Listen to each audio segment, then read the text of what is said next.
Bom, boa noite a todos. Bem-vindos a mais uma palestra do programa Ciências às 19 horas.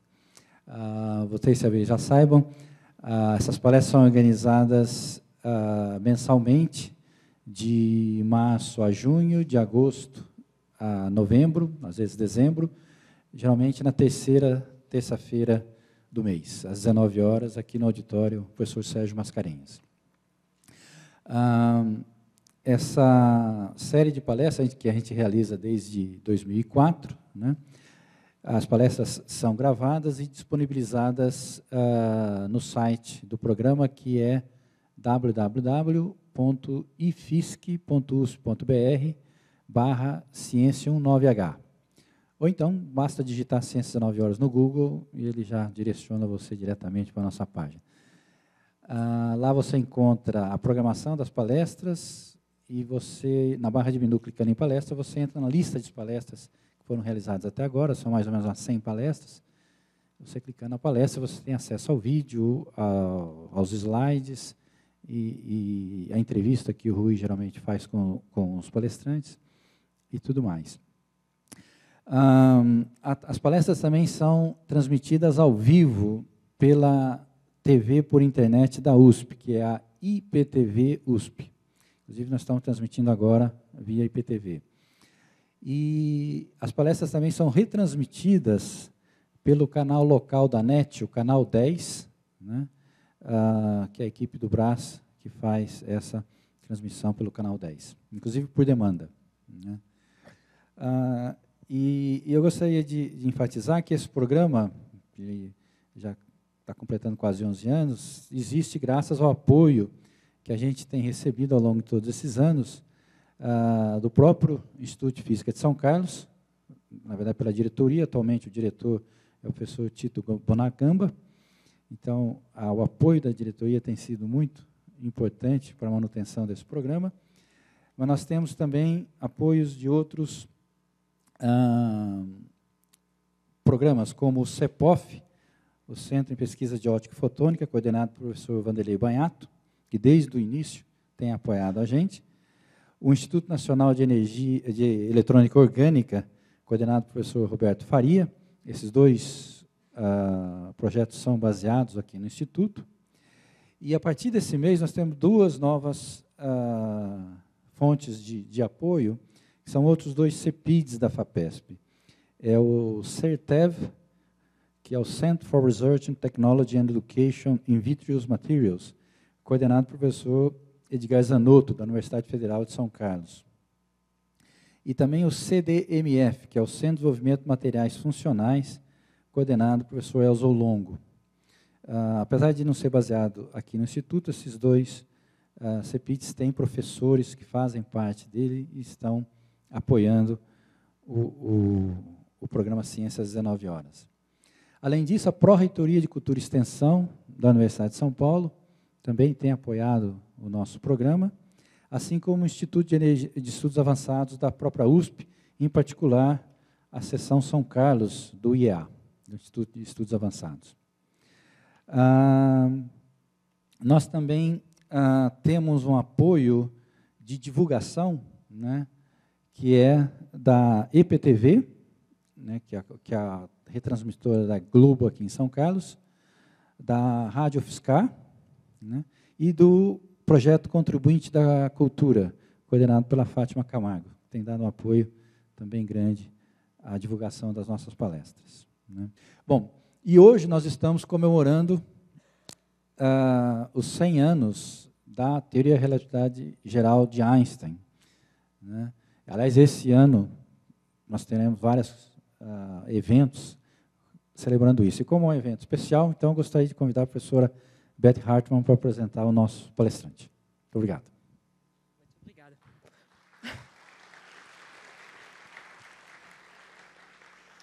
Então, eu vou tentar em português. Espero que vai estar certo. Então, é um prazer de apresentar o professor Raul Abramo, da Universidade de São Paulo. E Raul fez o seu mestrado em Física em 1993 na Universidade de São Paulo. Depois, ele fez seu doutorado em física em 1997 na Brown University, nos Estados Unidos, com o professor Robert Bradenberger. Ele teve pós-doutorado na Universidade da Flórida e na Ludwig-Maximilian-Universität em Munique, na Alemanha. Ele também esteve pesquisador visitante na Universidade de Princeton e na Universidade da Pensilvânia, nos Estados Unidos. Desde 2003, certo? Ele é professor na Universidade de São Paulo e ele obteve sua livre docência em 2004. Atualmente, ele é professor associado no Departamento de Física Matemática no Instituto de Física da Universidade de São Paulo. Seu trabalho começou em cosmologia teórica, inflação e perturbações cosmológicas. Mais recentemente, ele tem trabalhado em aspectos fenomenológicos e observacionais de cosmologia astrofísica e se também envolvido em projetos de grande escala em cosmologia observacional. O principal objeto desses projetos é buscar por evidências da matéria escura e da energia escura. E por isso fazem surveys dos objetos mais brilhantes do universo, galáxias, quasars e supernovas. E hoje ele vai dar uma palestra sobre o universo, mais especialmente sobre a geográfica e história do universo. Então, muito obrigada por que você veio e vai dar essa palestra. Obrigado. Obrigado, Beth. Obrigado, Agostinho. Quando eu fui convidado para dar essa palestra, me falaram que era para eu falar para um público absolutamente geral. Então, esse é o meu objetivo, é falar para todo mundo entender, desde estudantes de graduação de física, de biologia, o cinegrafista, quem trabalha no som, qualquer pessoa, para ter uma noção do que é esse universo que a gente habita, tá? A gente vai estar falando de escalas de tamanho e escalas de tempo que são incomensuráveis e inimagináveis. Então, eu vou tentar passar um pouco para vocês uma ideia disso, de qual é esse ambiente em que a gente vive. Tá? Então, nossa história vai começar, basicamente, pensando num dia em que a gente não tem nada para fazer e olha para o céu. E todo mundo já fez isso alguma vez, né? E você imagina que raios que são essas coisas que estão lá em cima, quão longe elas estão, algumas estão perto, outras estão longe. O que é aquilo lá? Tem alguém morando ali? O que é essa taturana colorida que tem aí no meio do céu? Todo mundo sabe que é a Via Láctea, mas o que é a Via Láctea? O que são aquelas nuvens de Magalhães, etc. Né? O meu objetivo aqui hoje, todo mundo sabe, ou todo mundo já ouviu falar, que essa grande faixa brilhante colorida que vocês estão vendo aí é a nossa galáxia, né? A gente mora no meio da galáxia, então a gente vê a galáxia de dentro dela, então a gente vê essa faixa no céu. O meu objetivo hoje é levar vocês muito, muito, muito além da nossa própria galáxia, tá? Porque isso é algo que você já tem um pouco de familiaridade. Todo mundo pode imaginar que você vive num planeta que gira em torno de uma estrela, que está dentro de um braço espiral de uma galáxia, que é parecida com uma panqueca, mas e o resto do universo? O meu objetivo hoje é mostrar para vocês quão grande, quão velho é o universo, como é que ele evoluiu. Né? Então, isso o homem faz desde milênios, olha para o céu e imagina o que está lá. E as pessoas fazem todo tipo de perguntas que ainda são as mesmas perguntas. Elas não mudaram, elas são... Se você pegar um homem das cavernas e nós aqui, as perguntas que a gente faz são as mesmas. Né? Do que é feito o universo, né? É matéria como a nossa matéria, é feito do mesmo material que eu encontro aqui, de onde a gente veio, né?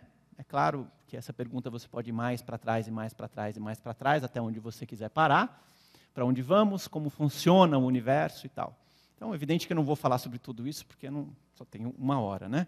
Então, a diferença é que o homem das cavernas usava o seu próprio olho, certo? Ele tinha uma noite bem mais clara do que a gente tem hoje em dia, porque a luminosidade das cidades evita que a gente possa olhar o céu muito bem, porém, a gente tem uma vantagem que é que a gente, ao longo do tempo, a humanidade foi evoluindo e agregando conhecimento, e hoje em dia a gente tem telescópios magníficos. Tá bom? Esses aqui são alguns dos telescópios que estão sendo montados, estão sendo construídos, que vão ficar prontos na próxima década. Esses telescópios estão chegando cada vez mais longe, observando coisas que estão cada vez mais distantes, que são menos brilhantes, cada vez mais difíceis de observar, e a gente está, então, chegando cada vez mais fundo no universo. Então, a gente está chegando cada vez mais longe, observando cada vez mais do universo, né? E isso está agregando conhecimento. Mas só observar não é o suficiente, a gente precisa também entender. E para entender o universo, a gente precisa das leis da física. Porque é a física que diz para a gente como é que o universo funciona, como é que as engrenagens da matéria funcionam. E aqui estão alguns nomes ali, né, que aparecem frequentemente: o Isaac Newton, o Albert Einstein, o Maxwell, da eletricidade e magnetismo, o Max Planck. Então, as leis da natureza, a gente precisa saber delas, senão a gente não faz nenhum sentido das observações que a gente tem, né? Elas são só um bando de dados que não querem dizer nada. Então, uma das teorias principais que eu quero conversar com vocês é a teoria da relatividade geral, que o Einstein concebeu em 1915 para tentar fazer sentido da teoria da relatividade especial, na qual a velocidade da luz era definida como uma constante. É um fato experimental, provavelmente o fato experimental mais bem verificado da história da humanidade, e fazer sentido junto com as leis da gravidade. E ele concebeu essa teoria, que eu não vou entrar em muito detalhe aqui com vocês, mas deixa eu só mencionar, né, que é uma teoria fundamental para a gente entender como o universo funciona, e até para alguns tipos de tecnologia que eu vou falar depois. Então, esse ano é o ano dos 100 anos da relatividade geral. Aqui está o Einstein um pouco mais jovem, um pouco mais velho, e aqui eu peguei um monte de selos espalhados por aí. Curiosamente, o Brasil nunca fez um selo para o Einstein. Você vê aqui Itália, Cuba, Zaire, Togo, Guiné-Bissau, mas o Brasil nunca fez um selo. Hoje em dia acho que não adianta mais, porque ninguém mais manda carta, então não tem mais selo, né? Existem selos? Acho que nem existe selo mais, né? Enfim, o Brasil nunca fez um selo do Einstein, eu procurei bastante, se alguém souber, por favor, me avise. Mas enfim, então, os 100 anos da relatividade geral são muito importantes para a gente, porque marcam uma teoria belíssima e que afeta coisas que vocês ficariam surpresos. Uma delas, por exemplo, é o GPS.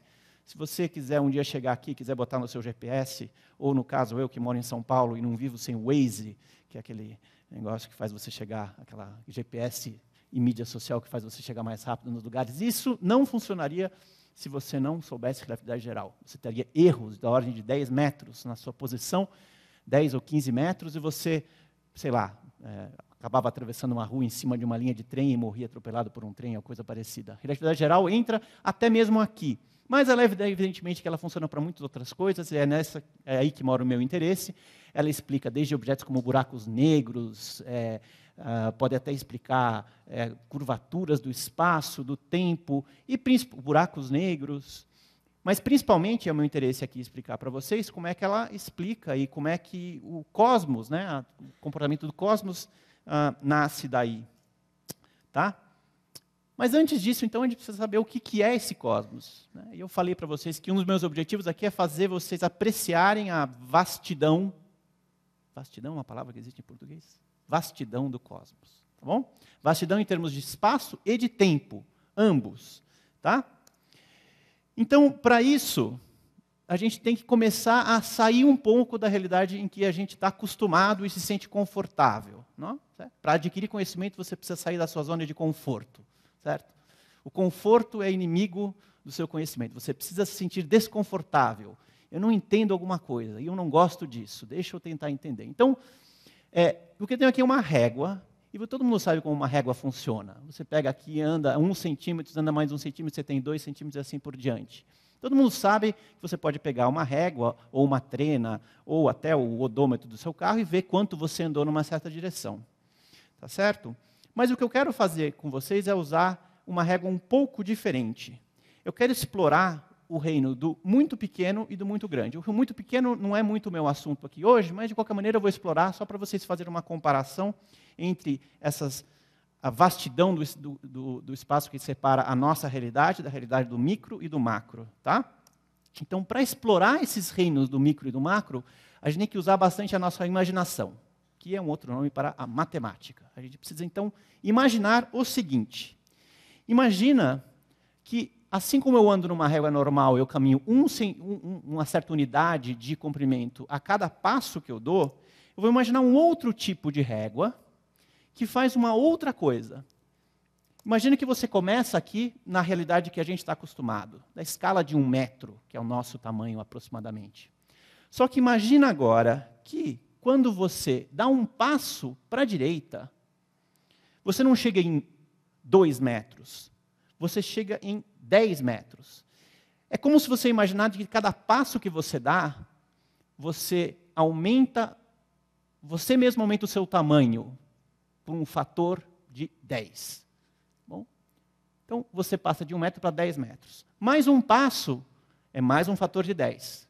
100 metros. Imagina que você fica 10 vezes maior a cada passo. Então, a sua perna também fica 10 vezes maior a cada passo. Então, você é capaz de dar. Você fica 10 vezes maior. E você pode seguir dando esses passos até onde você quiser parar.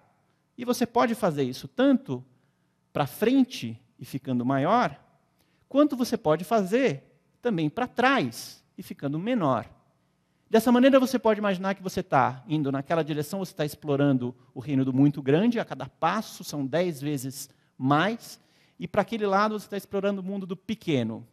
E a gente vai ver quantos passos a gente precisa dar até chegar nos limites daquilo que a gente já ouviu falar.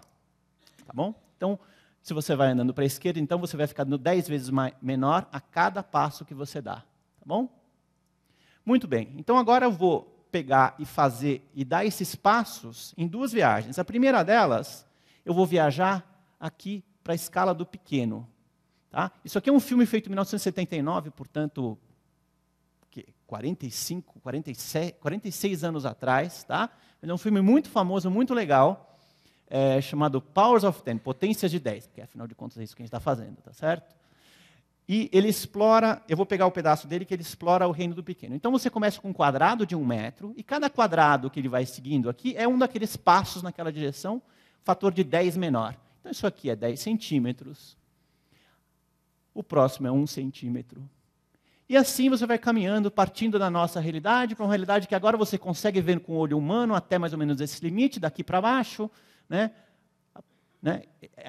Isso aqui já é 1/10 de 1 centímetro, 1 milímetro. A partir daqui você já não tem mais acesso direto, a gente precisa de instrumentos, né, para ajudar a gente a ver mais para dentro. Então você vai passando do nosso corpo humano, para os tecidos, para um conjunto de células. Daqui a pouco a gente vai estar começando a ver células individuais. Né? Aqui o reino da biologia. Né? Então isso aqui, por exemplo, seria uma célula individual agora, na ordem de 10 microns. Eu nem sei se essa é a escala correta para uma célula, mas imagino que deve ter alguma célula que tem 10 microns. E se você vai olhando mais para dentro desse reino do micro ainda, você vai chegando nessas moléculas curiosas aqui, que todo mundo deve imaginar o que são, né? São moléculas de DNA, onde está guardada a informação genética daquelas células. E moléculas nada mais são do que conjuntos, né? Associações entre átomos. Então, você está começando a chegar aqui no reino dos átomos. Então, isso aqui seria basicamente uma bolinha, isso aqui é uma molécula, né? Nem sei do que é essa molécula, aqui tem 3 caras com um no meio, nem sei o que é isso. Aqui tem um átomo.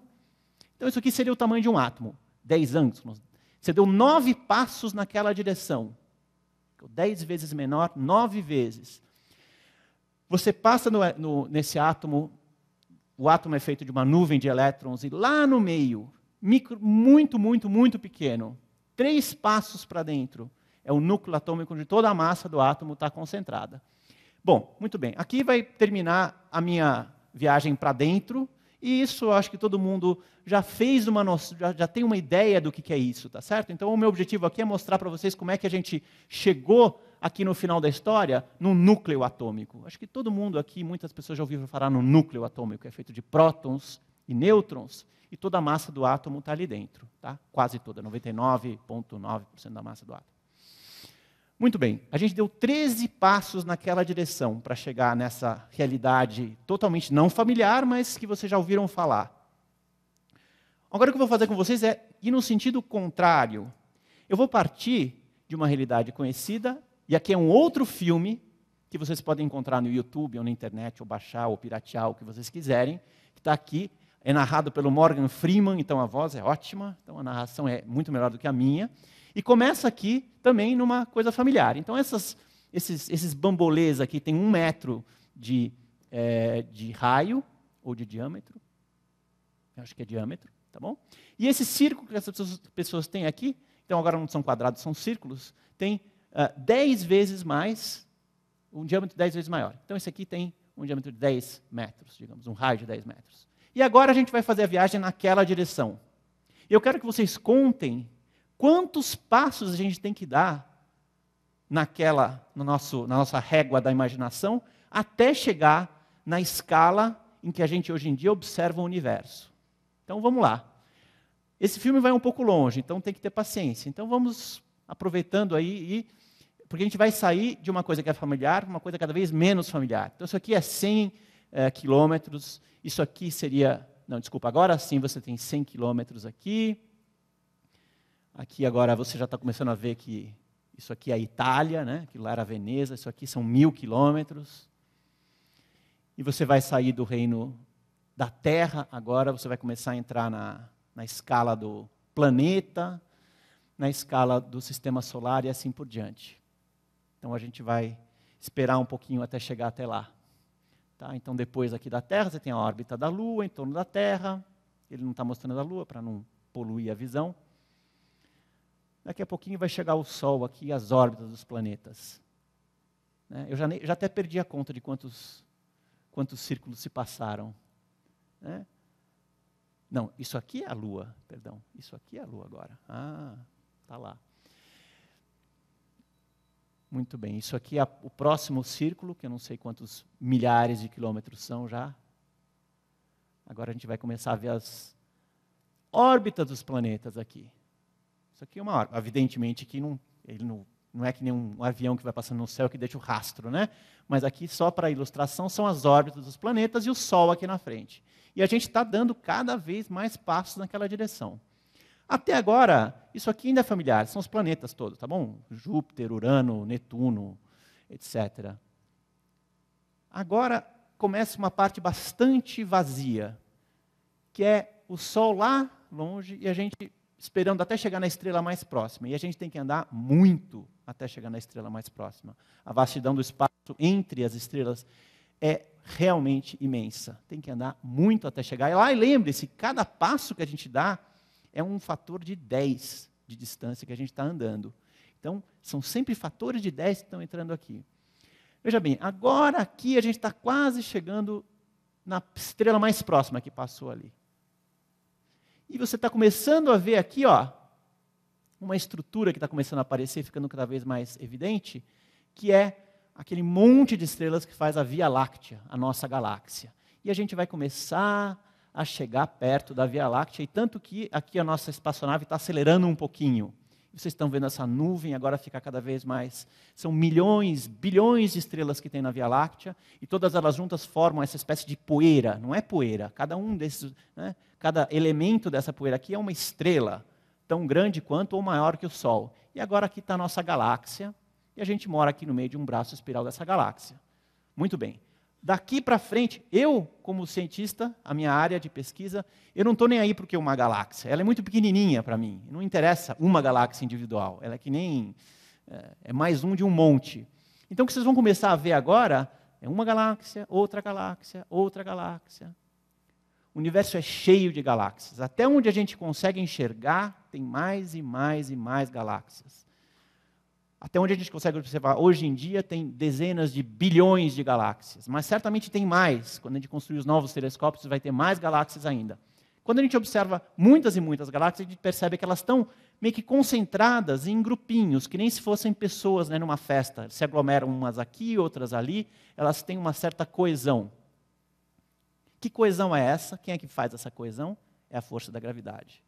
A gravidade é que faz esse universo ter essa estrutura. Cada pontinho que vocês estão vendo aqui agora é uma galáxia. Então, essa distribuição de galáxias no universo é isso que a gente procura entender. O resultado de bilhões de anos de evolução foi essa distribuição de galáxias que vocês estão vendo aí. Então, toda a física, toda a relatividade geral, toda a história, não da humanidade, mas do universo, resulta nisso aí. Quantos passos a gente deu? Alguém contou? 28 passos. Então, para lá, a gente andou 13 passos para chegar no núcleo atômico. Para chegar na fronteira do conhecimento do universo, a gente tem que dar 28 passos, mais que o dobro. Então, realmente, é uma realidade muito, muito pouco familiar. Tá bom? Hoje, né, a gente tem telescópios maravilhosos que funcionam para dar imagens maravilhosas do universo, como o Hubble, que esse ano está fazendo 25 anos, vocês devem ter visto, talvez, nos jornais. Né? E tem imagens maravilhosas de galáxias distantes, algumas esquisitíssimas, né? A gente cada vez mais vê imagens de galáxias individuais e de grandes aglomerações de galáxias, né? Então, os dados que a gente pôde obter nos últimos 20 anos foram incrivelmente melhores do que tinha antes. Tá? Então, a gente está aqui na Terra, com as nossas ferramentas pobres, tentando entender o que tem no céu, né? Tentando usar as ferramentas e os ferramental que a gente tem aqui na Terra para entender o que está se passando no universo. Muito bem. Só que a cosmologia, a astronomia, não são ciências assim normais. Porque a gente não pode fazer um experimento. Você imagina que a ciência faz você faz uma hipótese e você testa essa hipótese num experimento. Só que a gente não consegue nem sair da Terra, quanto mais sair da galáxia, ou mexer com uma galáxia. Não faz isso, a gente faz observações. Então, a cosmologia é um pouco como a geologia. A gente não pode fazer um experimento com o universo, a gente pode observar. E o universo é um lugar tão variado, com tanta diversidade de fenômenos, que a gente pode contar e ter certeza que, se alguma coisa é possível, ela vai se realizar em algum lugar do universo. Então, o que a gente tem que fazer é observar as camadas, as diferentes épocas que estão presentes no universo. Então, assim como a geologia observa as camadas que se depositam numa montanha aqui e usa essa informação, né, do que tem em cada camada, de como elas evoluíram, de como elas apareceram, para formular uma ideia de como a Terra se formou, a mesma coisa a gente faz com o universo. Então, a geologia é um bom exemplo do que eu vou falar, em que a história e a geografia estão juntas, né? A geografia de cada um desses estratos, dessas fatias, né, ela está marcada numa série temporal. Então, você tem a história nessa direção, a geografia nessa direção. E o universo é muito parecido com isso. A maneira como a gente observa o universo é parecido com isso. Não é que o universo não tenha uma história e uma geografia. Ele tem. As duas coisas são bastante distintas, mas como a gente tem acesso ao universo, é de uma maneira muito particular. O que a gente faz? A gente observa a luz que chega para a gente do universo. Só que a luz, Einstein novamente, tem uma velocidade constante, 300 mil quilômetros por segundo. É uma velocidade assustadoramente alta, mas mesmo assim demora 8 minutos para a luz chegar do Sol na Terra. Imagina a luz para chegar de uma galáxia na outra. Demora milhões, dezenas de milhões, centenas de milhões de anos. Então o que acontece, se a gente está aqui na Terra, e tem galáxias distantes aqui, aqui, aqui e aqui, e a gente está, hoje em dia, observando a luz dessa galáxia, dessa galáxia, dessa e dessa galáxia. Sendo que a luz demorou muito mais tempo para chegar dessa galáxia aqui do que demorou para chegar dessa galáxia aqui. Então aqui eu fiz um filminho meio tosco, me perdoem, certo? Eu não sou um Spielberg da vida. Então, a gente hoje em dia tira uma foto do céu, está vendo luz que partiu dessa galáxia há 1 bilhão de anos atrás, mas partiu dessa galáxia 100 milhões de anos atrás. Então, essa galáxia a gente está observando há muito mais tempo no passado do que essa galáxia. E para tudo, todas as observações astronômicas, todo o nosso acesso ao universo é dessa maneira. Quanto mais longe, mais no passado. Então, para as nossas observações, para o nosso conhecimento do universo, a história e a geografia são quase que uma coisa só. A gente tem que, evidentemente, é evidente que elas não são uma coisa só, a gente tem que aprender a distinguir uma da outra. Mas é assim que a gente tem acesso ao universo. Quanto mais longe, mais no passado. Tá? Então, é um pouco que nem você estivesse querendo estudar o clima no passado, olhando uma árvore do centro para fora. O tempo está andando nessa direção, né? Cada um desses anéis dessa... como é que chama a ciência que estuda os anéis? Como é que é? Tem um nome essa ciência. O pessoal que estuda os anéis das árvores tem um nome específico que eu esqueci agora. Mas, enfim, no universo a gente faz uma coisa parecida. A gente observa em todas as direções. E quanto mais longe está essa casca de cebola da gente, mais no passado. Então, mais remota é essa imagem que está tirando. Então, se a gente está aqui, digamos, na Terra, observando o universo com um telescópio, por exemplo, com o Hubble, quando a gente está olhando para fora, para longe, em qualquer direção, a gente está olhando também para trás no tempo. Tá? Então, essa imagem aqui é uma imagem que ajuda vocês a entenderem como é que a gente observa o universo. Então, isso ajuda a gente também a ver como é que o universo evolui. Isso é uma coisa muito importante que guarda, inclusive, sinais dessa teoria da relatividade geral do Einstein. Então, assim como o homem, o universo também evolui. E nosso papel é tentar entender o que está acontecendo, que ele está passando de estágios diferentes e chegando onde ele chegou hoje em dia. Né? Então, uma das primeiras observações que a gente pode usar e que veio como uma certa surpresa foi feito por um astrônomo chamado Edwin Hubble, que era um advogado, que se tornou astrônomo, por sinal. Ele foi treinado como advogado, mas ele renegou a sua carreira e foi observar estrelinhas para mortificação da sua família. Ele observou o seguinte, ele usou estrelas que tinham sido observadas por uma astrônoma chamada Henrietta Leavitt, que era uma astrônoma excepcional, que nunca conseguiu um emprego em Harvard porque ela era mulher. Mas ela fez uma descoberta incrível sobre certos tipos de estrelas que foram usadas depois para o Hubble, para mostrar que o universo está se expandindo. Note, até 1930, as pessoas achavam que o universo era eterno, estava lá, sempre esteve lá, sempre ia estar lá. Essa noção de que o universo está evoluindo é uma noção relativamente moderna, veja bem, 80 anos. Certo? Muito bem. Então, o que é essa expansão do universo? Isso eu vou tentar passar essa noção para vocês. Então, é como se você tivesse um monte de espaço aqui, com matéria, sem matéria, você pode pôr o que você quiser ali, e esse espaço, o próprio espaço, a distância entre todos os objetos está aumentando com o tempo. Essa, por sinal, foi uma observação que surpreendeu Einstein. Einstein não esperava isso. Einstein tinha formulado uma teoria absolutamente magnífica, bela, que revolucionou a física, porém, ele estava ainda numa mentalidade do século passado, em que o universo era estático, ele não podia mudar. E, de fato, ele até tentou consertar as equações dele para fazer um universo estático, o que não funcionou.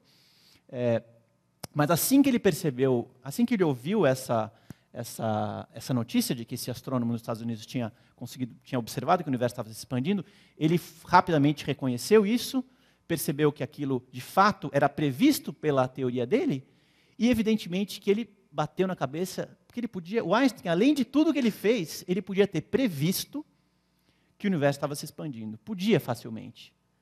Mas ele, por, digamos, recalques filosóficos, ou sei lá, não previu. Ele quis se manter com uma noção antiga. Mas ele reconheceu isso rapidamente e, claramente, e isso deu ainda mais força, então, à teoria dele. Muito bem. Então, como é que a gente vai entender o que é a expansão do universo? Né? Porque essa frase nem sequer faz muito sentido se a gente não olhar com um pouco mais de cuidado. E o que eu vou fazer aqui é uma certa comparação, uma analogia, que é muito comum, que vocês já viram várias vezes, talvez vocês tenham visto várias vezes, de como é que você chega lá. Então, isso aqui, basta a gente lembrar desta equação que está aqui. Não preciso de nada disso aqui. na verdade, a gente pode usar apenas a imaginação e uma analogia. Eu não vou usar equações aqui, não vou fazer nada disso, tá bom? Então, qual que é a analogia que eu vou usar?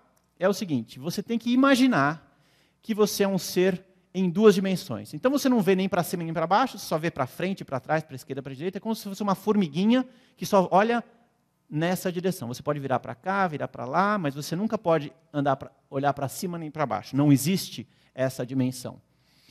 Então, você imagina que você tem uma bexiga e você tem essas formiguinhas vivendo em cima dessa bexiga. É claro que eu não estou falando de formiguinhas, estou falando de coisas como galáxias ou coisas do tipo. E à medida que o tempo passa, essa bexiga está aumentando. Tá? Então, se você é uma formiguinha que está aqui, e você vê uma outra formiguinha que está aqui, nessa em verde, mesmo que as duas estejam paradas, o fato da bexiga estar inflando, significa que essa formiguinha aqui vê a outra formiguinha se afastando dela. E vice-versa. Se você tem uma formiguinha aqui que vê a outra formiguinha ali, mesmo que elas estejam paradas, elas estão descansando paradas ali, mas a bexiga está inflando, então, para esse cara que está aqui, essa formiguinha está se afastando dela. E quanto mais longe estão essas formiguinhas, mais rápido elas estão se afastando. Tá? Então, para fazer essa comparação, eu vou fazer aqui um experimento muito perigoso com vocês, que é o meu efeito especial tridimensional, aqui, o efeito 3D, que eu tenho essa tal bexiga, e aqui eu tenho uma espécie de um modelinho de como é que vocês podem enxergar. A única coisa é que eu tenho que me agachar aqui para ligar esse efeito especial aqui. Vamos lá. Muito bem. Então, o que vocês estão vendo aqui é um quadriculado, tá certo? Vocês conseguem enxergar esse quadriculado ou está difícil? À medida que o tempo muda, é claro que a distância desse quadradinho, desse quadriculado, está aumentando. Você pode estar parado em qualquer ponto, né, em qualquer vértice desse quadriculado aqui, mas a distância entre dois pontos quaisquer aqui está aumentando com o tempo. Tá certo? Eu estou com medo que esse negócio exploda, então vou desligar isso aqui, tá legal? Então, todo mundo está vendo aqui qual que é a ideia? Muito bem. Agora, imagina que você olha e roda o filme para trás agora. Tá bom? Eu desliguei esse negócio, está esvaziando. É como se o tempo rodasse para trás. Tá bom? À medida que o tempo passa, as coisas vão ficando menores, e menores, e menores. Tá bom? Isso aqui está indo devagar, mas imagina que você mediu a taxa de expansão do universo. Se você rodar o filme para trás, a taxa vira ao contrário, fica uma taxa de contração, claro, tá certo? E se você rodar o filme para trás, esse negócio vai ficando cada vez menor, cada vez menor, cada vez menor.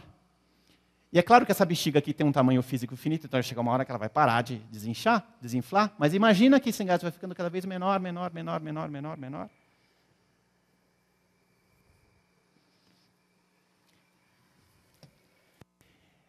Então, se você rodar um filme para trás, se você medir essa taxa de expansão em qualquer momento e você rodar o filme para trás, você percebe que, se você for um tempo finito no passado, aquela bexiga vai chegar a ficar num ponto.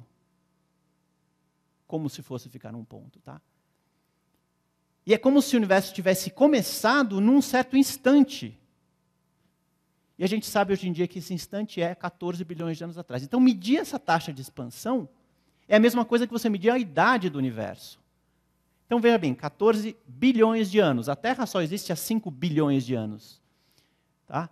Então, assim como eu fiz vocês irem nessa viagem para o muito pequeno e para o muito grande, aqui também tem uma questão de tempo. Como é que você vai compreender 5 bilhões, 14 bilhões de anos? A gente nem entende o que acontece no século passado, ou o que vai acontecer daqui a 200 anos. É inconcebível, praticamente, né? O universo, a escala de tempo que o universo muda, são centenas de milhões, bilhões de anos. Essa é a escala de tempo hoje em dia em que o universo está mudando. Tá? Então, o universo tem, hoje em dia, a gente sabe, 14 bilhões de anos. Para ser mais preciso, 14,2, 14,3 bilhões de anos. Essa é a idade do universo, desde que ele começou. Tá? Então, está aqui uma imagem um pouco mais completa, desde o instante inicial, que foi apelidado de Big Bang, até hoje em dia. Então, essa expansão está fazendo isso. Ela pegou o universo e tornou uma coisa muito pequena, muito grande. O que significa que no passado o universo era muito menor, muito mais denso, né? Porque a matéria você vai deixando ela cada vez mais confinada em espaços cada vez menores. Então o universo era muito diferente no passado. Como é que isso evoluiu? Como é que isso mudou, né? Muito bem. Antes de eu passar para o próximo capítulo, deixa eu só lembrar você que o que eu estou fazendo aqui é uma analogia. É que nem uma história, é uma historinha com uma moral. Não é uma coisa, não é a teoria científica na sua linguagem formal, com todos os conceitos que a gente entende quando a gente senta para estudar isso. Não é muito difícil fazer isso, mas me tomaria mais tempo do que eu tenho. Então, a gente evidentemente não vive em cima de uma bexiga tem um meio, tem um centro. O universo não tem um centro, não tem um lugar que é da onde o universo surgiu. O universo surgiu num instante do tempo, mas não num lugar no espaço. Todas as galáxias do universo estão se afastando uma das outras. Todo o universo está se expandindo sem que ele tenha um centro. O universo não tem nenhum centro, nenhuma fronteira, tá legal? Então é aí onde a minha analogia falha nesse momento, tá legal? Então o universo não é uma coisa finita, física, desculpa, é evidente que é físico, mas não é uma coisa finita que termina num certo lugar, que tem uma certa fronteira e tem um meio, nada disso. Qualquer lugar é exatamente igual a qualquer outro no universo, está se expandindo de uma maneira perfeitamente homogênea. Significa que se você tiver na nossa galáxia, ou numa galáxia a 100 milhões de anos de distância da gente, você vai ver o universo se expandindo do mesmo jeito. Tá? É meio difícil de entender isso, mas é como é. Tá? Então não se prendam nessa analogia. Tudo bem? Tá, então agora eu vou fazer agora que a gente fez algumas viagens no espaço, vamos fazer uma viagem no tempo aqui agora, desde o começo do universo até os dias de hoje. E aqui eu vou fazer um cartunzinho também, chegando até os dias de hoje que a gente está aqui. Lembre-se, andar para longe no espaço é andar para trás no tempo. Então a gente consegue hoje em dia fazer observações que vão bilhões e bilhões e bilhões de anos no passado. Então o que eu vou falar para vocês agora é tudo substanciado em observações de verdade. Isso não é elucubração, tá legal? Então, vamos imaginar que o tempo está correndo nessa direção. Então, o universo começou mais ou menos em algum lugar por aqui, tá? Nesse instante aqui. E, à medida que o tempo passa, e lembre-se, essa reta aqui é que nem a nossa régua da imaginação lá. Ela não está andando um ano a cada centímetro aqui, tá? Ela está andando de fatores de 10 ou 100 ou 1000. Tá? À medida que você olha daqui para cá, o universo está ficando também mais frio e menos denso. Ele está se resfriando, ele está ficando cada vez menos denso e o tempo está passando. Bom, o que a gente sabe que essa história guarda lá para trás no universo? Muito bem, quando o universo tinha menos de 200 segundos de idade, menos de 3 minutos, não existia um só átomo, nem um só núcleo atômico no universo. O universo era feito de uma sopa de partículas elementares. Uma sopa super quente, com mais de 10 bilhões de graus, de matéria ultra densa. Eram só prótons, nêutrons, elétrons e radiação, luz. Tá? Você não tinha um só núcleo atômico, que dirá um átomo. Mas à medida que o tempo foi passando, o universo foi resfriando e ficando menos denso. E o que acontece quando você esfria alguma coisa, a matéria começa a assumir novas formas. E, de fato, o que acontece quando você resfria o universo o suficiente é que alguns desses núcleos atômicos começam a se formar. Os prótons e os nêutrons começam a se juntar, fazendo os primeiros núcleos simples e leves. Nessa época aqui, quando o universo tem por volta de 3 minutos de idade, é quando se formam os primeiros núcleos atômicos. Então, hélio, hidrogênio, basicamente hélio e hidrogênio, mas nada mais. Tá? Então, nessa história, nessa evolução do universo, até essa época aqui, só tinham núcleos de hidrogênio e hélio, basicamente.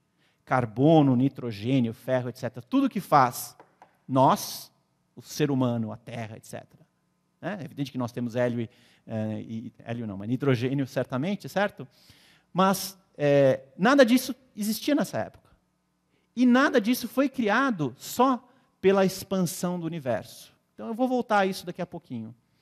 Então, a partir desse momento, o que acontecia? Você tinha núcleos atômicos, núcleos de hélio e hidrogênio, e elétrons, né, essas partículas carregadas negativamente, zanzando por aí, e luz. Então, o universo era o que a gente chama de um plasma. Ainda era uma sopa carregada de partículas e luz. Mas o universo continuou a se resfriar e a expandir. E quando o universo tinha mais ou menos 380 mil anos de idade, o que aconteceu é que ele ficou tão frio que os elétrons foram capturados pelos núcleos para formar átomos. Então, os primeiros átomos do universo só surgiram 400 mil anos, aproximadamente 400 mil anos, depois do início do universo. Até lá não tinha nem sequer um átomo no universo.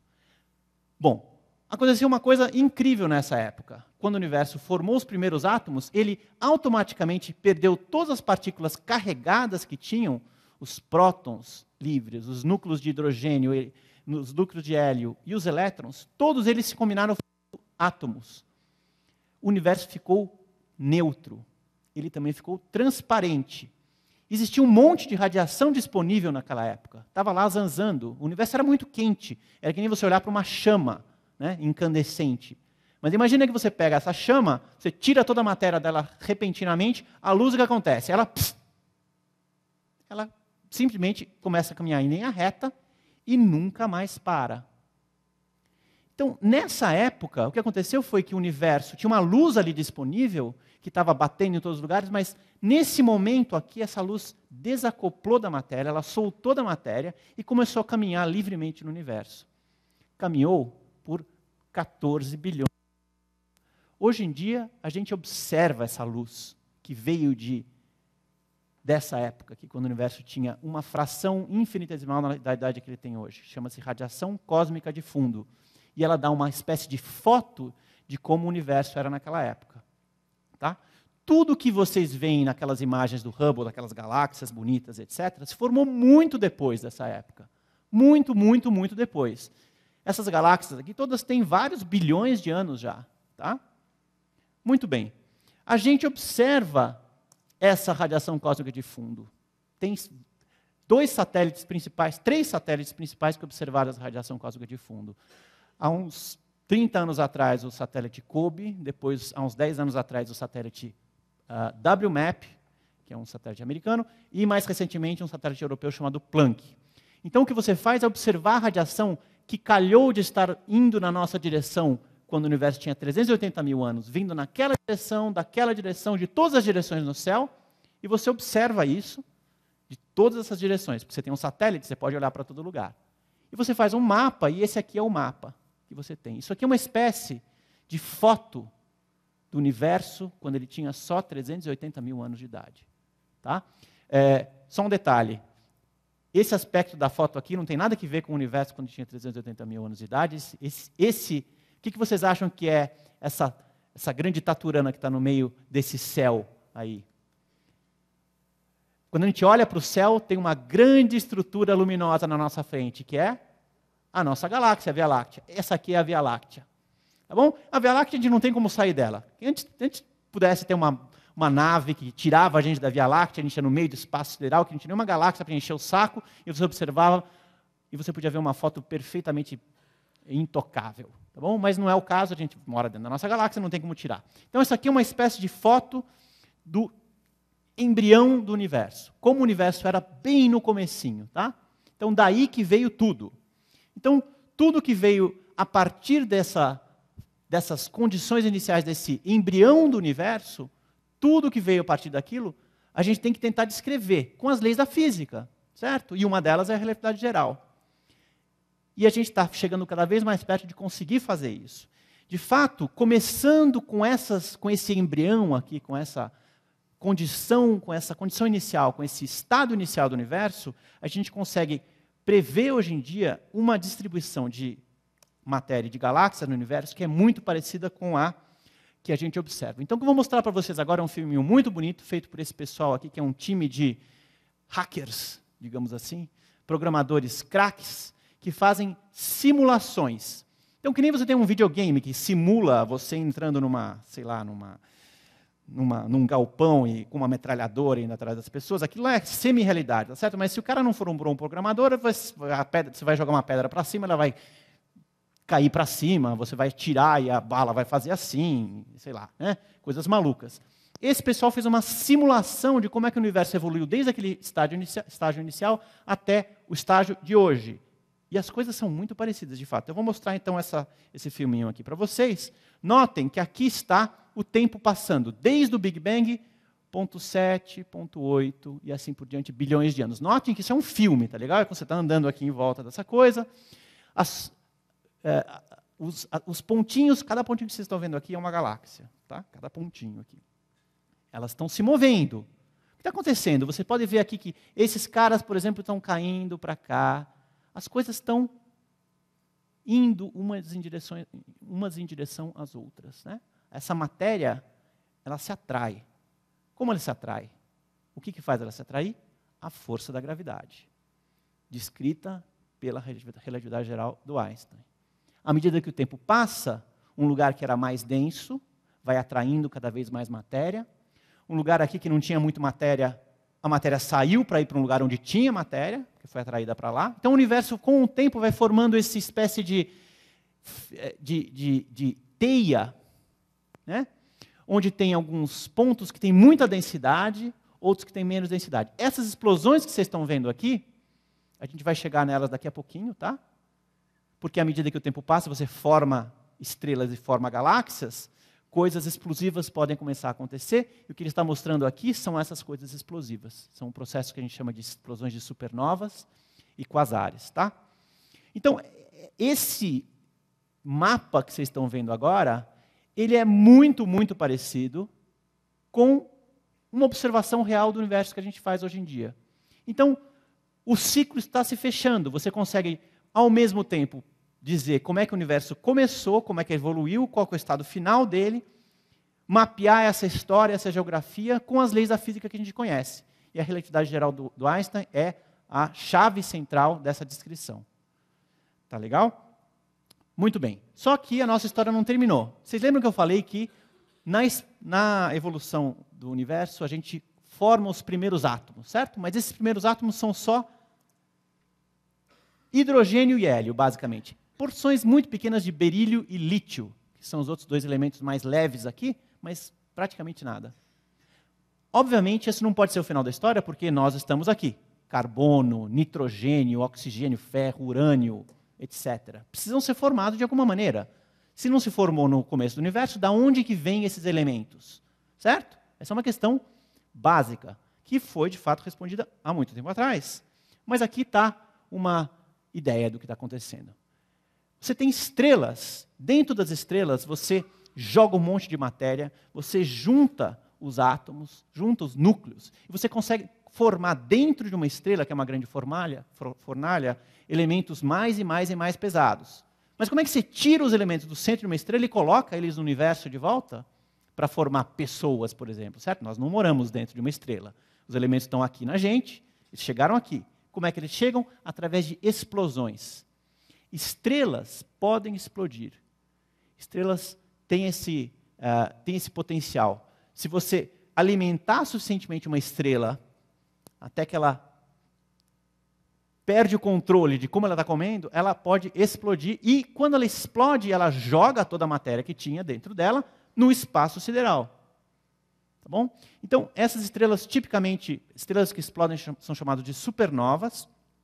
Uma curiosidade, isso aqui é uma galáxia inteira, isso aqui é uma supernova. Às vezes a supernova tem o brilho de uma galáxia inteira. Ela brilha mais que uma galáxia inteira. Então você tem uma galáxia que tem 1 bilhão de estrelas, uma supernova brilha mais do que 1 bilhão de estrelas por algumas semanas. Tá? Essa explosão não é instantânea, você está falando de um objeto gigantesco, então esse processo de explosão demora algumas semanas. Mas é assim que isso é um dos mecanismos pelos quais você consegue jogar de volta no universo essa matéria. Então é como se você estivesse aqui no centro, aqui você pode ter uma estrela, uma das maneiras dela acretar comida e comendo cada vez mais é ter uma estrela próxima que está jogando alimento para ela.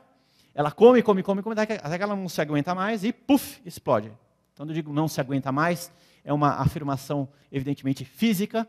Existe um equilíbrio entre forças diferentes, e esse equilíbrio é destruído quando você passa de um certo limite. Esse limite foi entendido já no século XX, lá no meio, há muito tempo atrás, por pessoas muito espertas e inteligentes, inclusive um deles é um brasileiro chamado Mário Schoenberg. Muito bem, então, como é que você tem todos os elementos que a gente tem hoje na Terra, por exemplo? Né? Carbono, nitrogênio, oxigênio, urânio, ferro, etc. Esses elementos foram jogados no espaço por essas explosões estelares. Então, a gente, na verdade, a gente é simplesmente lixo estelar. A estrela foi lá, comeu demais, vomitou, jogou tudo para lá, e você pegou lá, amassou um pouquinho, pronto, está lá. O Sol, a Terra.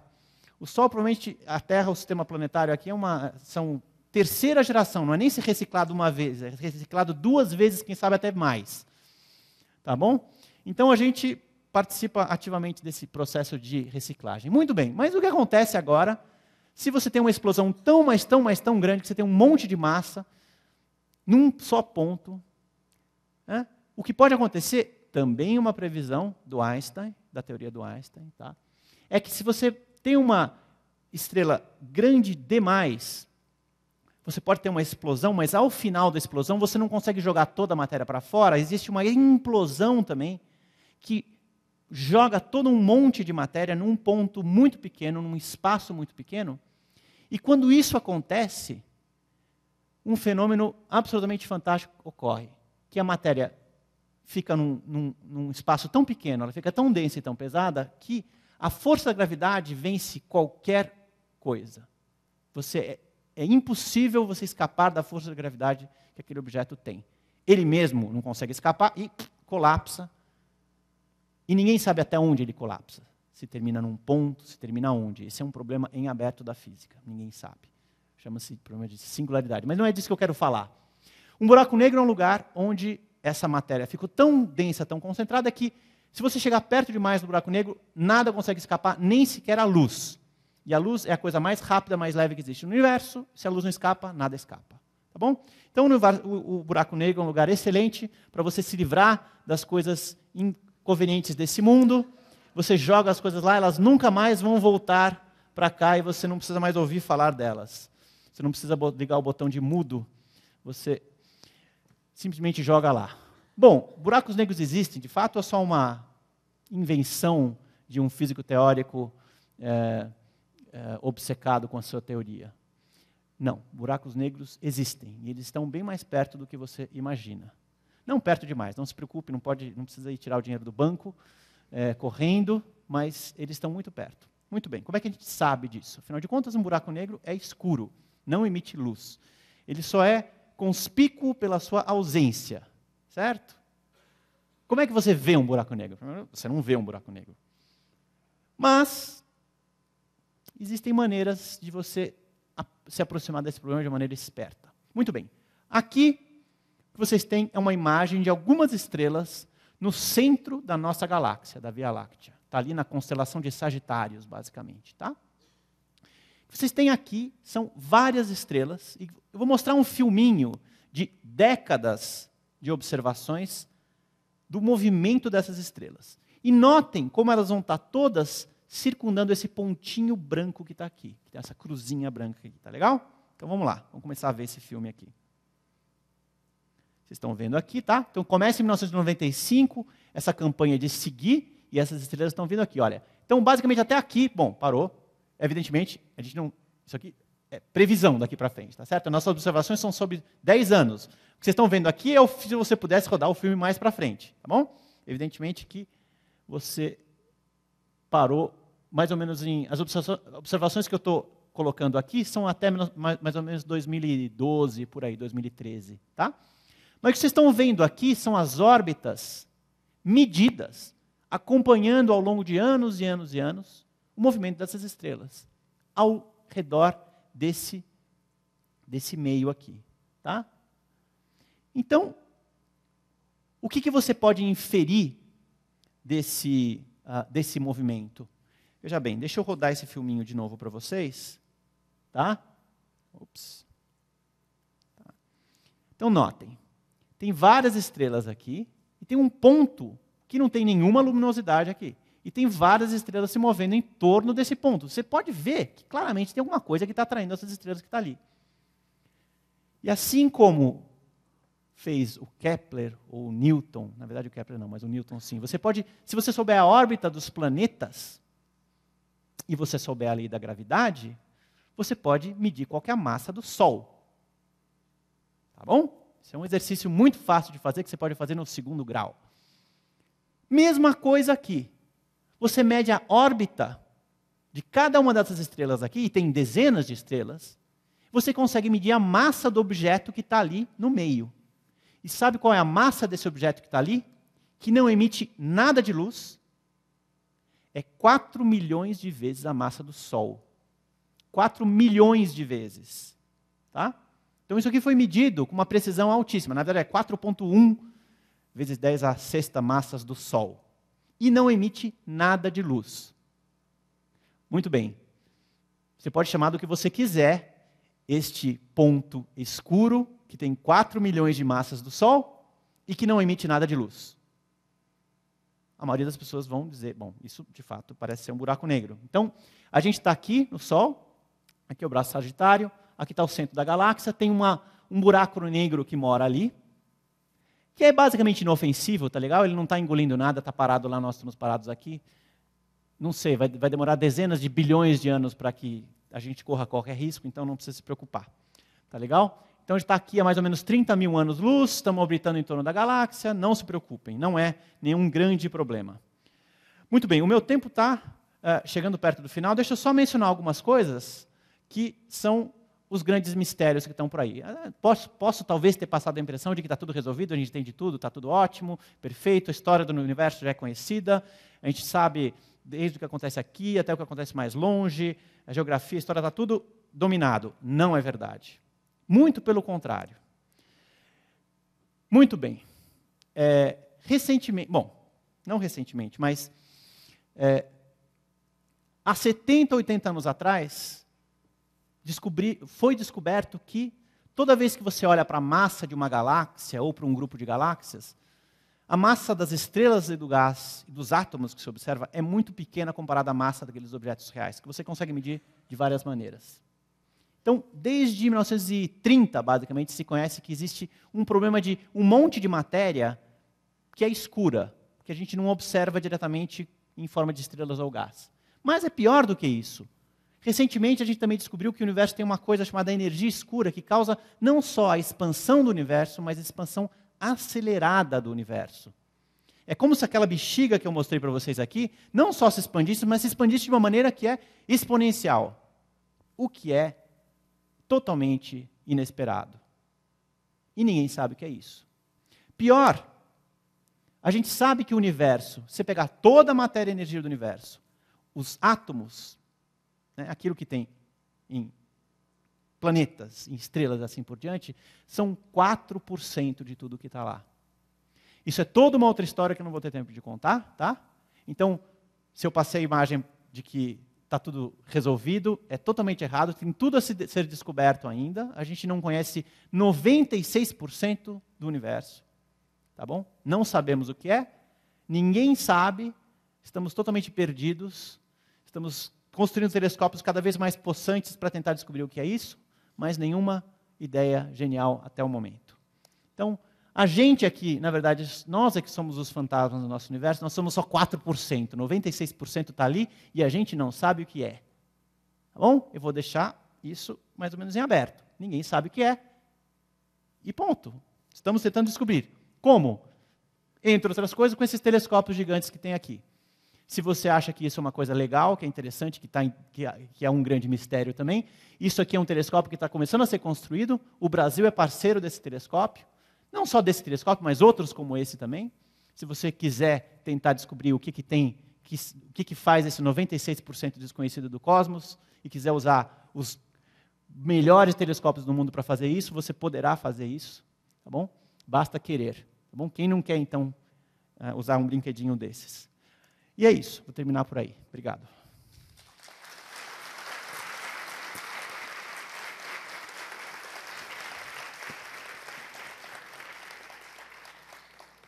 Ok. Bom, a gente abre então para perguntas, comentários, curiosidades. Sim. Boa noite, professor Raul. Boa noite. Agradeço pela palestra. Eu queria fazer na verdade, pedir para você falar sobre os modelos alternativos ao Big Bang, porque o modelo do Big Bang é tão divulgado pela mídia que acaba sendo até um senso comum. Todo mundo acredita que o Big Bang existiu. Inclusive, tem muita gente que atribui o Big Bang a uma intervenção divina. A gente não sabe o que vem antes, então foi ali que Deus fez o nosso universo.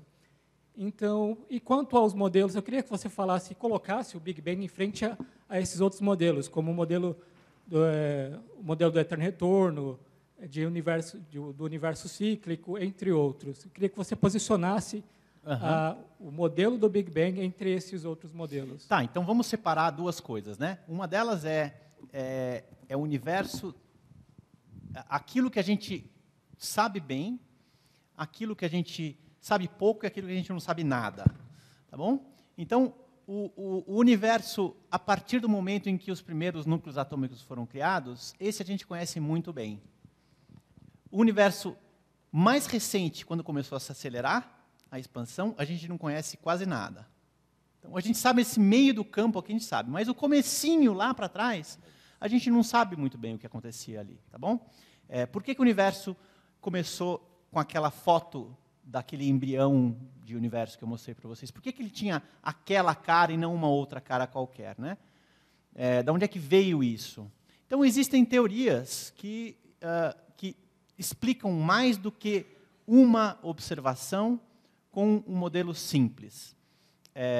Então, existem teorias que são razoavelmente, que têm um bom sucesso para explicar como é que o universo começou e preparou aquele estado que você viu na radiação cósmica de fundo. Então, existe uma teoria chamada teoria da inflação do universo, que diz que o universo começou numa expansão muito forte e que o resultado dessa expansão foram aquelas condições iniciais que eu mostrei para vocês. Então, é uma teoria relativamente simples, que prevê uma série de coisas que são observadas, então é consistente com aquela teoria. Não é a única, tá bom? Existem outras teorias que também fazem um trabalho semelhante. Mas você está falando de uma época em que a gente sabe muito pouco sobre o universo. E você está falando de uma época que certamente é depois do início do universo. O que vem antes do início do universo, ninguém sabe absolutamente nada. Então, qualquer teoria que você tiver tem que vir num contexto de prever como é que você vai preparar aquele estado inicial do universo. Então, de fato, existem...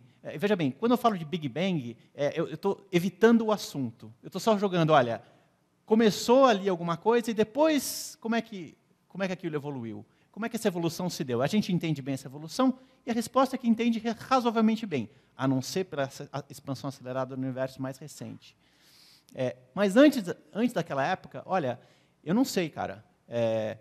Eu gosto da teoria da inflação, eu acho que é uma teoria interessante, bonita, simples. Existem outras? Existem. O que você precisa ter é uma teoria que preveja alguma observação, tá certo? Então, existem, sim, teorias que fazem universos que são cíclicos, né? Que tem períodos de expansão e aí contrai, depois expande e contrai de novo. Mas a minha impressão é que elas são um pouco pobres no sentido de prever coisas que podem ser observadas. Como é que a gente vai testar essa teoria? Eu não sei. Então, existem sim alternativas. Quanto mais para trás você vai na história do universo, mais especulativo você pode ser, mas a gente nunca pode esquecer que você pode conceber alguma teoria, alguma ideia de como o universo começou, mas você tem que vir no final do dia e dizer, esse é o resultado, então isso aqui que vai acontecer, é isso aqui que você tem que medir, que você tem que observar, né? Então, existem, certamente. Então, quando eu falo de Big Bang, não entenda como está estabelecido que houve um Big Bang. Eu só estou colocando lá para trás um problema de como é que o universo exatamente começou. A questão da idade do universo, desses 14 bilhões de anos, deixa eu só deixar claro, é desde um instante inicial em que você preparou aquele estado. Se antes daquilo teve outros 14 bilhões de anos que alguma coisa aconteceu, não dá para saber. A gente só sabe a partir do instante, a partir daquilo que a gente observa, né? Então você está certo. Tem um monte de sutilezas quando a gente diz 14 bilhões de anos, Big Bang, etc. E muitas coisas que a gente às vezes diz que a gente de fato não sabe. Tá bom? Boa noite, professor. Boa noite. A idade do universo é 14,1 bilhões, né? Por aí. De anos. Quem garante... Com um errinho de uns 5% aí. Quem garante que amanhã chegue a luz de algo que esteja a 15 bilhões de anos? Nada. Vamos ver o que acontece amanhã, né? Mas você está totalmente certo. O que garante que o dia de amanhã a gente vai observar um pouquinho mais distante e, de repente, a gente começa a observar algo totalmente novo? Você está totalmente certo. Não há nada que garanta. A única coisa que nos dá um pouco de segurança de que isso não vai acontecer é uma coisa que o próprio Einstein colocou na sua teoria lá para trás, que chama-se princípio cosmológico, que ela diz o seguinte, que diz que nenhum ponto do universo é preferencial a qualquer outro, o universo não tem lugares preferenciais, nem direções preferenciais. O universo, que a gente diz em linguagem de físico, é homogêneo e isotrópico. O que significa que, para que a gente, a partir de um certo instante, começasse a observar algo diferente, a gente teria que conceber uma história completamente nova do universo, ou a gente teria que quebrar essa isotropia. As duas coisas poderiam acontecer, mas, em princípio, não, nada garante. Pode muito bem ser que o universo comece a ficar radicalmente diferente. Não tem acontecido nos últimos muitos anos, mas eu acho muito improvável. Mas, não, você está certo. Se você cada vez mais longe, e cada vez que você está passando mais tempo, você está vendo mais longe, significa que novas coisas podem acontecer. E você está tendo acesso a regiões cada vez mais distantes. Tem certas outras sutilezas que a gente pode conversar depois, mas é uma boa pergunta. Obrigado. Oi. Boa noite. Oi. Há 2 semanas o LHC ele voltou a ser ativado com... O LHC? Isso, com 2 vezes mais de energia do que estava sendo usado. E uma dúvida, há uma física muito famosa chamada Lisa Randall, ela disse que com esse número, com essa grandeza de energia, pode-se criar buracos negros pequenos e que iriam se desfazer em milissegundos, muito difíceis de serem perceptíveis. A dúvida é, como esses buracos negros, eu posso prever a criação desses buracos negros quando eu tenho propriedades fora da Terra, diferentes das propriedades que eu tenho dentro do LHC, da extensão do LHC? Eu acho que eu não entendi a última parte da sua pergunta. Você pode repetir a última parte só? Posso. Desculpa. Como eu posso prever a criação de buracos negros, mesmo que pequenos e que se desfaçam em tempos muito curtos, dentro da extensão do LHC, quando eu tenho propriedades dentro do túnel que faz as colisões com os átomos diferentes de propriedades no universo? Não, então, bom, obrigado. Ótima pergunta. Eu li essa notícia no jornal. Eu não li o artigo que ela fez, mas eu vi a notícia no jornal, que causou, enfim, fez aí andou pelas mídias sociais.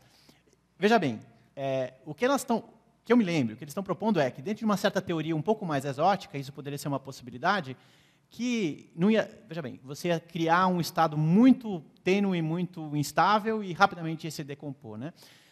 Veja bem, o que está acontecendo dentro do LHC é simplesmente uma realização da física que existe em todo o universo o tempo todo. Só que você está lá jogando partículas com uma energia mais alta. Qualquer teoria que você fizer vai prever fenômenos que estão característicos daquelas densidades, daquelas energias, etc.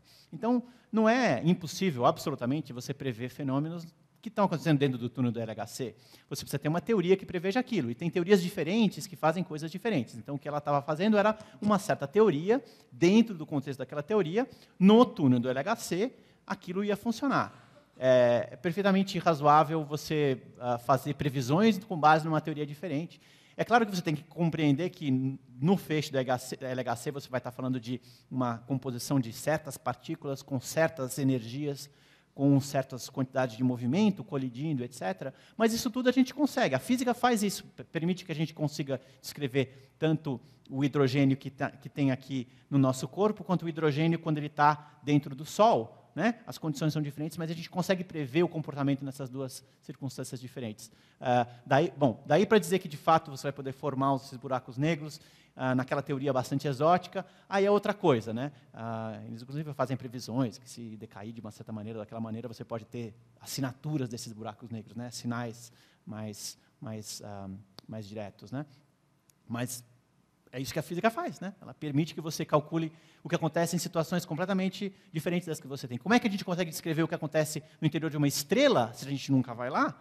Né? A gente pega a física que a gente conhece aqui, leva ela para energias mais altas, densidades mais altas, coloca aqui num volume gigantesco e vê o que acontece. O que acontece? Puxa, o que acontece é que quando você coloca hidrogênio e hélio, ele começa a entrar em fusão nuclear e dentro do núcleo das estrelas você começa a formar átomos cada vez mais pesados.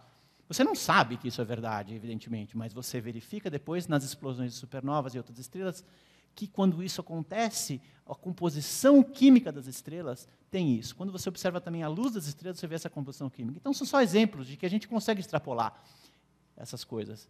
Se você fizer testes, extrapolações e confirmar os dois, você consegue fazer isso. Né? Muito obrigado. Boa noite. Oi. Ano passado, Steve Hawking falou que não poderia haver buracos negros. Eu não me lembro por que o motivo. E por que não poderiam existir? Não sei o que passa na cabeça do Hawking.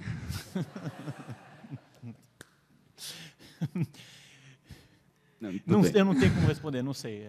Outra pergunta. Veja bem, as evidências astronômicas de buracos negros são fortíssimas. Eu não sei se ele estava se referindo ao estado final de um buraco negro, alguma coisa assim, mas eu realmente não sei. Eu acho que tem outras pessoas aqui que podem tentar responder isso melhor do que eu, mas essa pergunta, eu não sei responder essa pergunta. Mas existe alguma teoria do que acontece com a matéria e a energia, o que acontece dentro do buraco negro, quando ele absorve? O que acontece com elas? Puxa.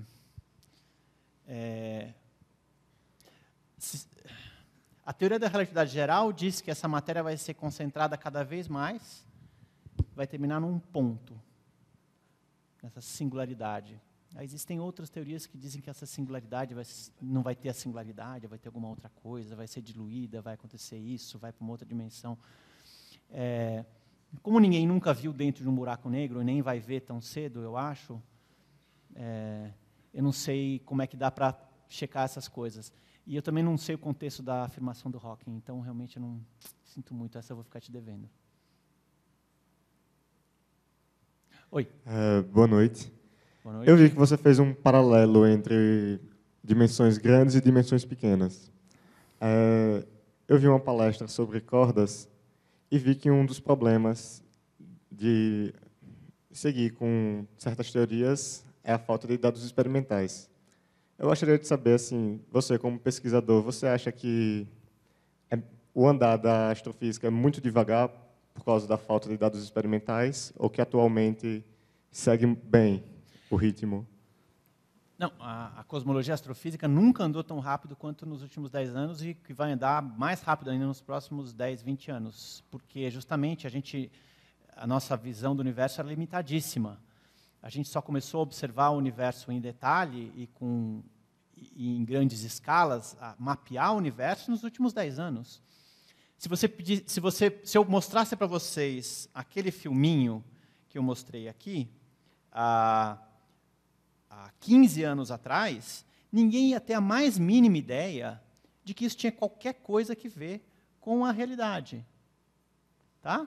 Esse filminho aí. Porque a gente não sabia com o que comparar. Você podia fazer a simulação. Aliás, as pessoas podiam perfeitamente bem fazer essa simulação há 15 anos atrás, pelo menos escrever o código. Rodar, você podia pegar todos os computadores da Terra, botar juntos, eles não iam rodar nem um ano há 15 anos atrás. Hoje em dia eles rodam, porque, evidentemente, os computadores melhoram. Mas a gente nem tinha com o que comparar. Então, absolutamente, a velocidade com que as coisas andam é muito mais rápida do que a que a gente consegue compreender. Então, a gente está pegando mais dados do que a gente consegue... A velocidade com que a gente capta dados e faz observações é muito maior do que a gente consegue parar para pensar o que eles querem dizer.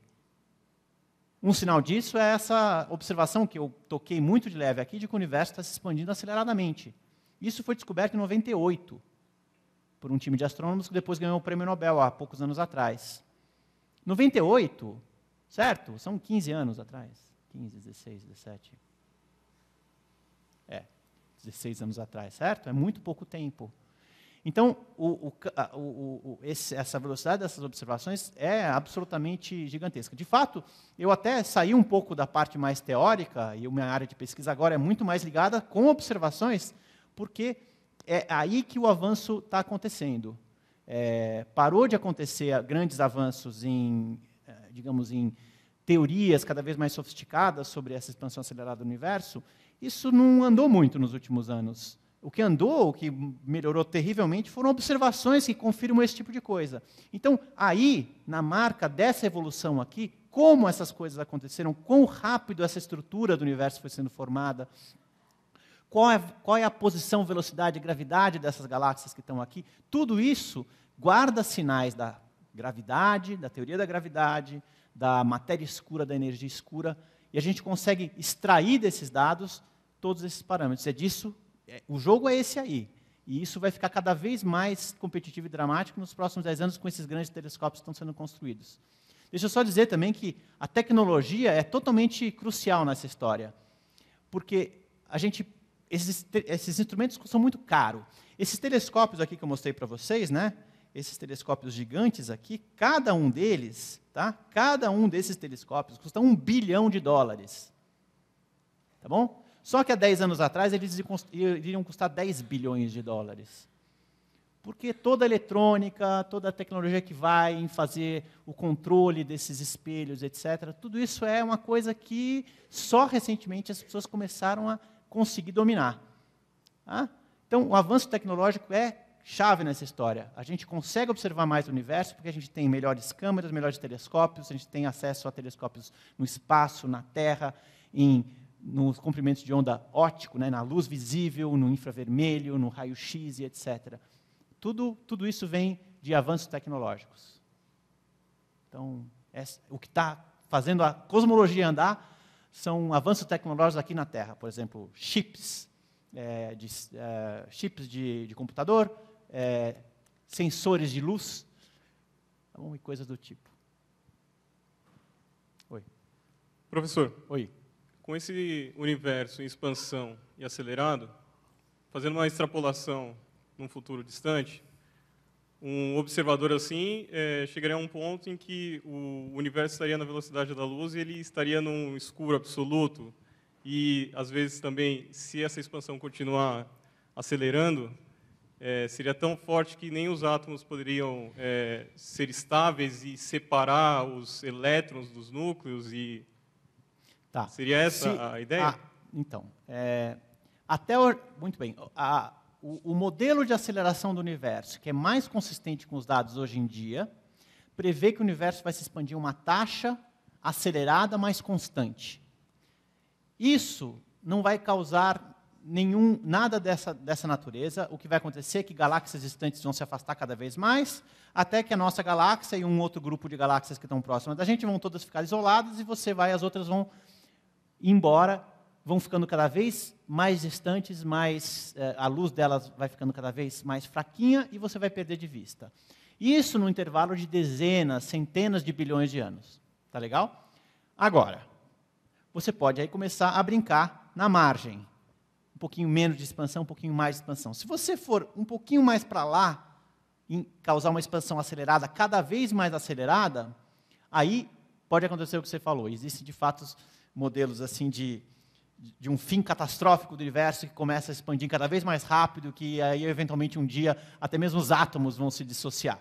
Mas, veja bem, isso está dentro dentro daquilo que a margem de erro permite, Mas, se você vai acreditar nisso ou não, se isso é um modelo viável ou não, aí é outra história. Mas é uma possibilidade, de fato. Você está pegando o Big Bang e extrapolando para trás, então ele deve ter tido uma tipo de explosão no começo. E o pessoal sempre me pergunta, mas o que houve antes, né? O que houve antes? Então eu saio assim pela tangente, né?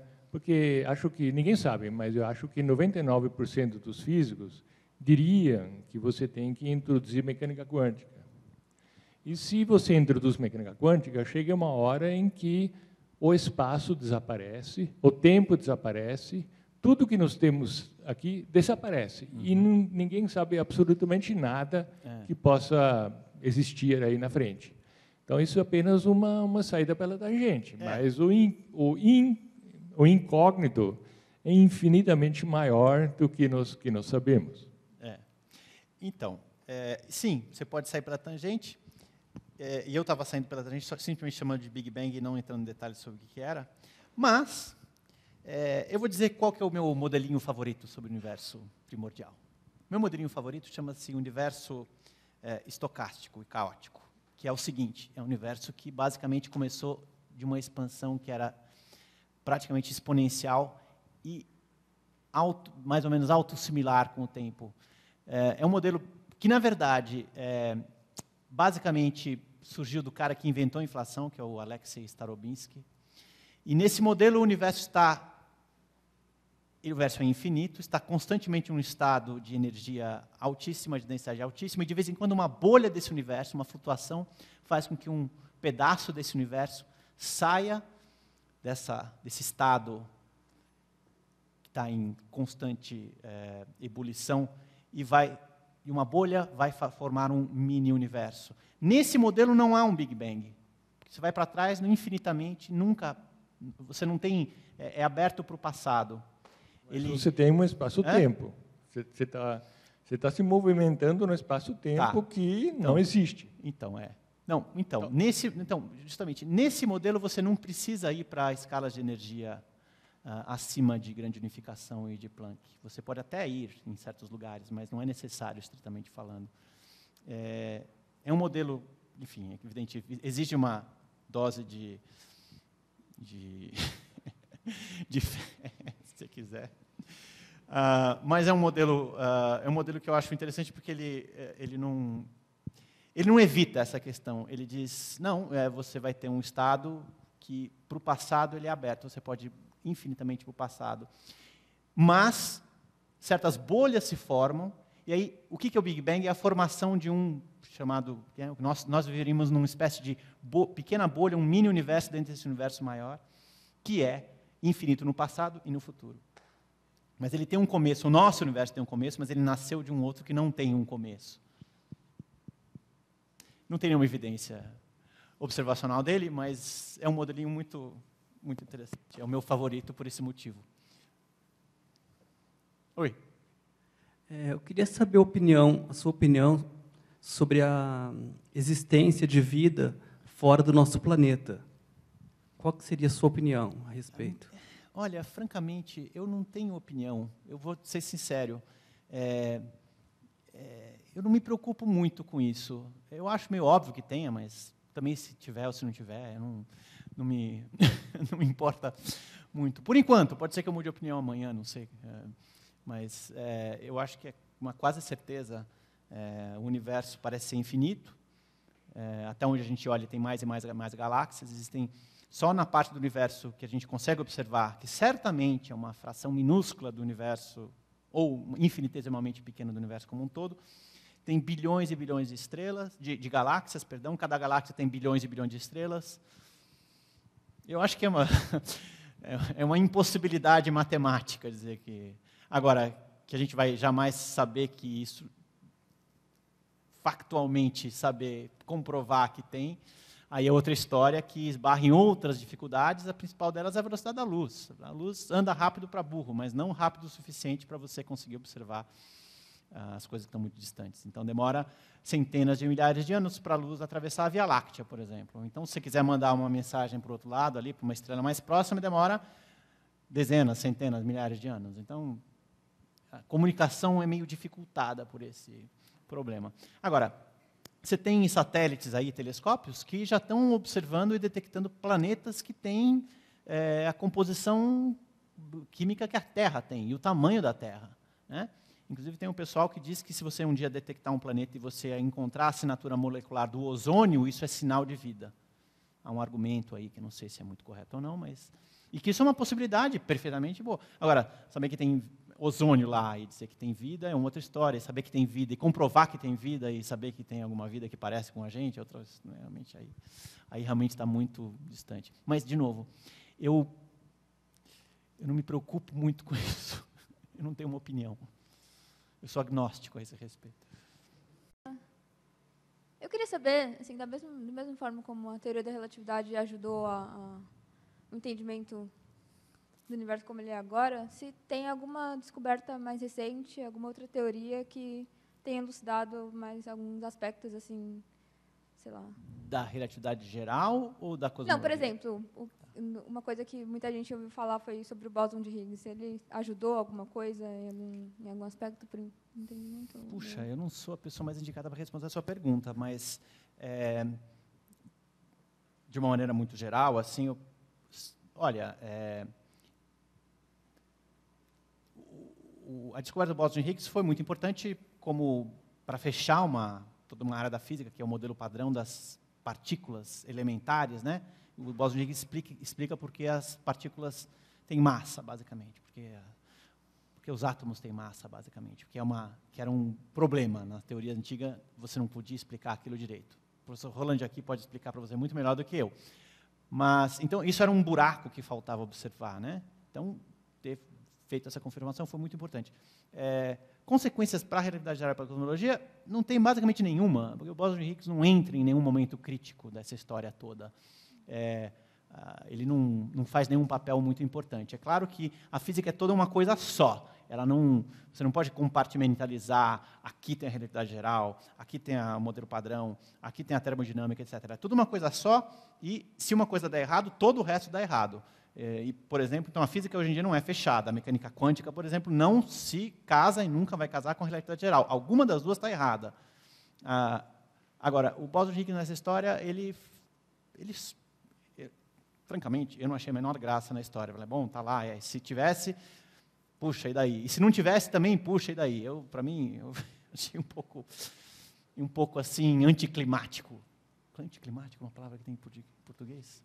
Anticlímax, Então, tem coisas muito mais interessantes, eu achei. A descoberta da aceleração do universo eu achei uma coisa muito mais crítica. Ninguém sabia, ninguém tinha a menor ideia disso. Ninguém sabe o que é isso, que é 75% de toda a matéria e energia do universo. Eu acho bem mais... É um mistério muito mais interessante do que uma coisa que estava sendo confirmada. E que é importante, evidente, e tal, mas, enfim. Mas é uma opinião muito pessoal essa, viu? Tá legal? Não... Ok. Bom, se nós não temos mais comentários, perguntas, vamos agradecer mais uma vez ao professor Raul Abramo.